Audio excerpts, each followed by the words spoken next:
A woman entered our police station at 3:23 a.m. and begged to be arrested. What crime have you committed? I asked. None, she choked out, lungs recovering from her dash into the station. I frowned from behind the counter, readying myself for one of those nights, but it would be like no other night of my life. Then why should I arrest you, ma'am? The squirrely woman, catching her breath with hands against her knees, cranked her neck backwards so sharply that the joint popped. Because, she said, taking a big inhale, we're all in danger. Then her eyes began to ping frenetically. Between the station's entrance and me, I let my elbows a little more deeply into the counter, pushing forwards to take a better peek at the building's automatic doors. There was nothing beyond the glass panes but the black of night and tarmac and silhouetted trees. Is somebody following you?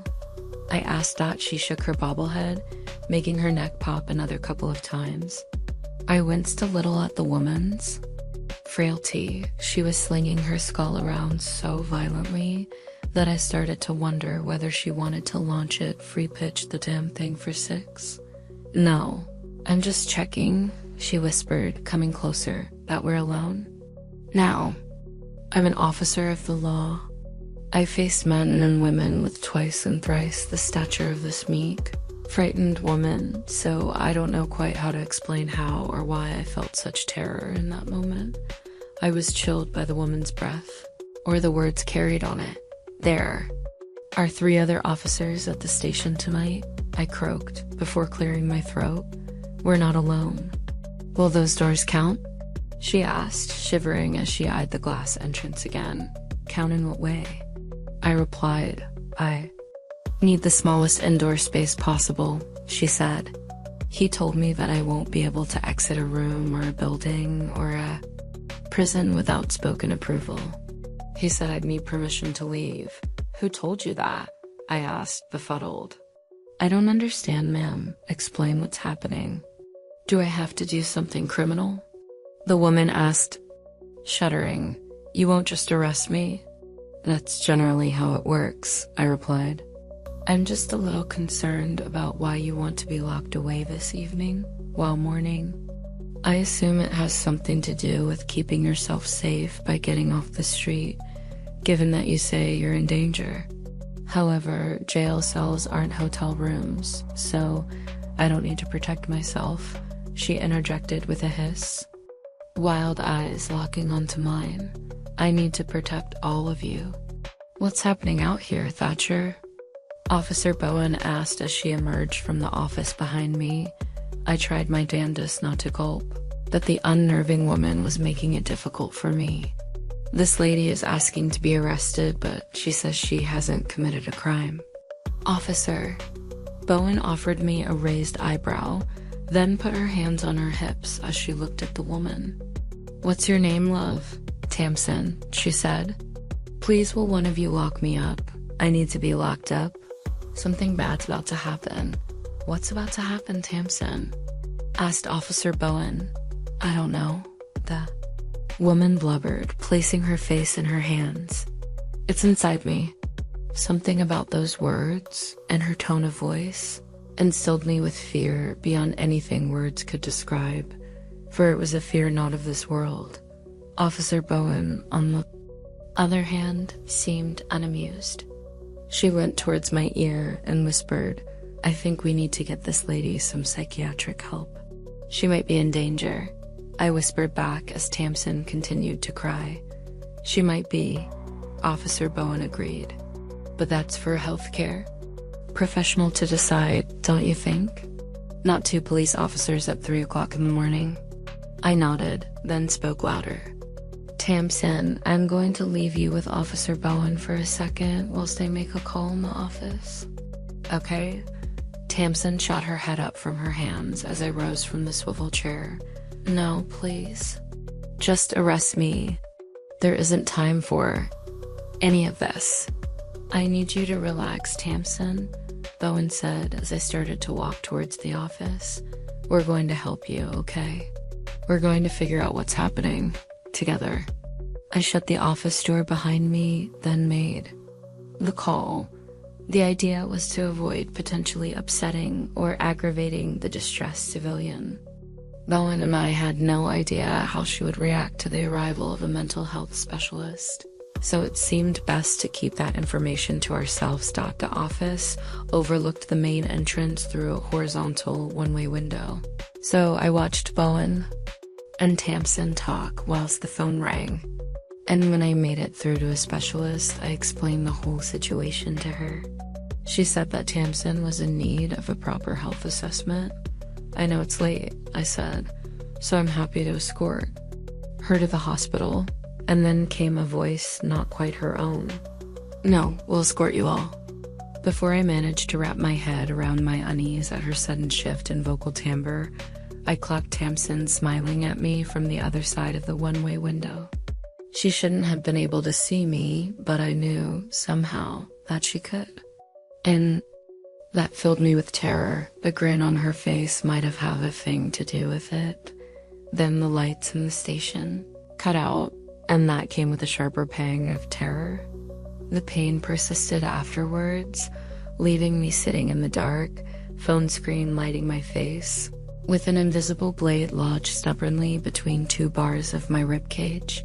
With the phone in my far from rigid hand, I rushed back out into the darkened area behind the counter, but Officer Bowen wasn't there. And when I shone my phone's torch beyond the counter, Tamsin wasn't there either. "Hello?" yelled a voice from down the corridor as fear started to grip me more tightly. A torchlight bounced down a distant corridor beyond the counter, painting the walls in light, offering only a slight reprieve from the suffocating darkness. Then came Officer Harling into the entryway. "Oh, Thatcher, thank God someone's here," he sighed, shining the torch beam onto me. "Looks like we've had a power cut." "There was a woman," I whispered, leaning against the counter. Once again, this time for emotional support. I was terrified, and I still wasn't quite sure why. "She's gone now?" "Bowen's gone too, huh?" Harling asked, not catching my drift. "Gone? I don't know." "Where's Rodman?" I asked. Harlan shrugged. "You're the first person I've found. Maybe we should check the fuse box or call." He was interrupted by screaming voices of a man and a woman from deeper within the station. "Bowen," I whispered. "Rodman," he added. I ran out from behind the counter and joined Officer Harling as we ran down a hallway that led into the heart of the station. Desperate to locate the cries of our two fellow officers on the late-night shift with us. "This is Officer Harling," he panted as we ran down the corridor. "Requesting backup. Power cut at the station and potential disturbance." "Roger," came a garbled voice from the other end of his radio.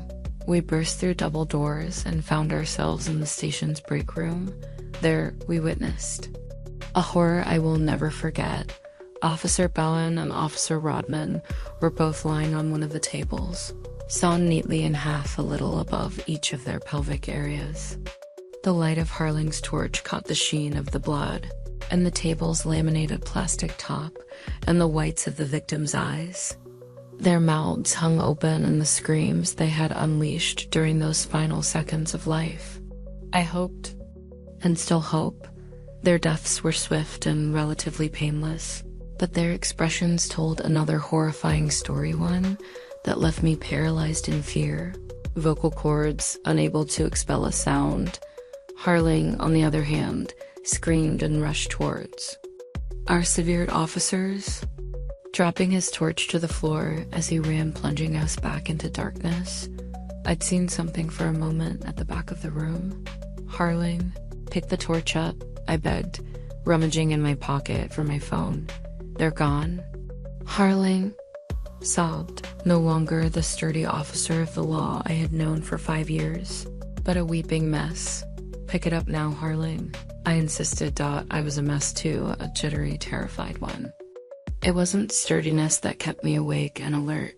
Wasn't my duty to the law. I need Harling to pick up his torch because we weren't alone in that room. There came the slaps of flesh against the floor. Then I hurriedly activated my phones. Torch. Harling was gone. Hello? I wheezed feebly, casting the torch around the room.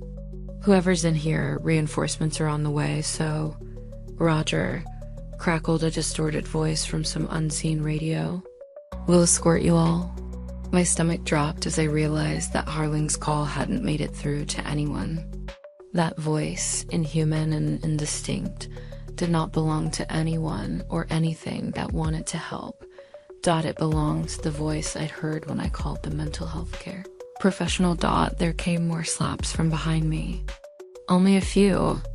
And when I spun my torch around, I expected to find nothing there once again. So I screamed when I saw her. TAMSIN. Only. She had changed. She showed only the whites of her eyes, rolling them ever deeper into the back of her head. And her mouth was impossible. It spanned the breadth of her face and then some. It had opened beyond human limits. And to add to that hellishness, it revealed not human teeth, but incisors of obscene length, narrow width. Each tip tapered off to the finest point, which dripped with blood. And even the canines and molars to the sides were unthinkably sharp, unthinkably capable of cleaving a creature neatly down its center. Do you want me to stay, officer? The thing cooed, as if playing with its food. Then it charged towards me, and I screamed at a volume louder than my lungs were built to accommodate. Screamed as I braced for death, screamed Nevo. Time feels a little hazy between that moment, which I expected to be my last, and the moment at which the responding officers found me. They said they'd arrived in 20 minutes, but it may as well have been hours or perhaps only seconds. But she was gone when they got there and returned power to the building. I was interrogated about the demise of my fellow officers, including the disappearance of Officer Harling, who is a suspect in the case along with Tamsin, the mystery woman visible on CCTV footage before the blackout. The discrepancy between your story and the truth is curious, said one interviewer. What? Discrepancy? I asked. Well, the power to the building was undoubtedly cut, he explained. Yet the automatic doors were standing open when backup officers arrived at the station. I felt my skin pale.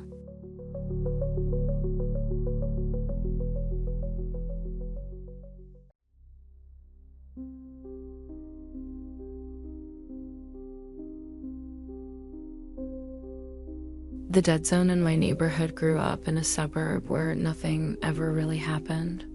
The weirdest thing we had was an old man who mowed his lawn in the middle of the night. That was until the summer a new cul-de-sac was being built at the end of Birchwood Lane. The construction crew worked fast, but once the road was paved and the foundations were in, everything stopped. No workers, no machines. Just a perfectly paved circle with empty lots. The only thing left was a single porta potty and a rusted backhoe. After a few weeks of nothing, we started calling it the dead zone. The grass grew over the gravel, and trash began to pile up, but no one ever touched it. Not the city, not the neighbors. It was like people collectively decided it wasn't their problem. And I mean that literally GPS didn't even recognize the new road anymore. It was like it had never been planned at all. Then came the night. I walked through it on a dare. It was early August. The air sticky and hot even at 11 p.m. My friend Caleb dared me to walk around the full circle of the cul-de-sac and come back. Seemed easy. I remember walking slowly, the gravel crunching under my sneakers, my flashlight being shaky from my nerves. That's when I noticed it. There was no sound. Not the wind. Not a single cricket. No distant cars. Just nothing. Even my footsteps didn't echo. It was like my ears were muffled. I got halfway through before I realized that the shadows didn't line up with my light. I pointed my flashlight directly at the backhoe. The light stopped midair. It was shining, but the beam just ended 3 feet in front of me, like hitting invisible glass. Then the light started to bend. I know how that sounds. but it bent like how heat warps the air, except this was in one concentrated area. It formed a shape, a person. They were blurry, like TV static. I couldn't see their face, but I could hear something, a humming noise, not from my ears, but inside my head. It got louder the closer I got. My hand moved without me realizing it, reaching toward it. As soon as I touched it, the figure vanished and my flashlight turned off on its own. I ran. When I got back, Caleb said I was gone for almost half an hour. It felt like 5 minutes. I didn't believe him until I checked my phone. 26 missed calls from my mom. 11:04 to 11:33. I still can't explain that. A few nights later, I went back alone. This time, I stood at the edge and just listened. I heard whispering, dozens of voices, all saying the same word over and over: stay. I left and never went back. A month later, the city quietly tore up the road. No notice, no announcements. It was like the cul-de-sac never existed. When I checked Google Earth, the most recent image showed the empty street, but every time I refreshed, it pixelated into a blur dot. It's just trees now. But sometimes when I walk my dog past the area, he growls at nothing. And I swear, in the dead quiet of night, when everything is supposed to be asleep, I hear that word again, whispered like a warning from the trees: stay.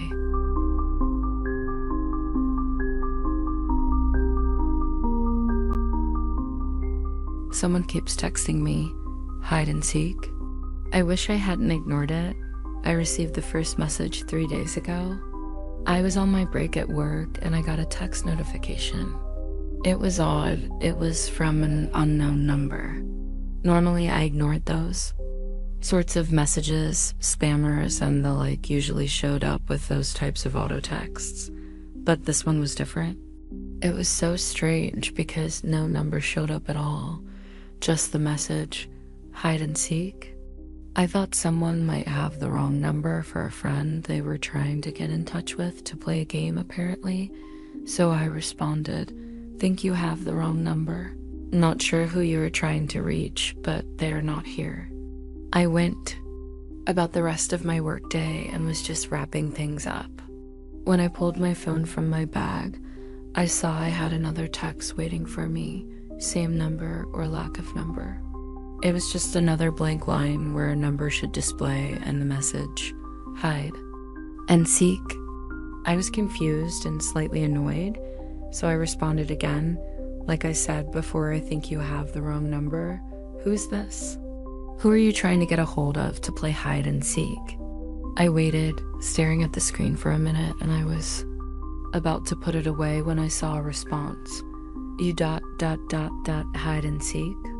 My patience had reached its limit, and I figured if they would not answer, then I would just block the non-existent number and hope it would work. Despite the lack of a visible number, the option on the message thread still presented itself, so I was relieved when the weird conversation vanished. I got in my car and started to drive home.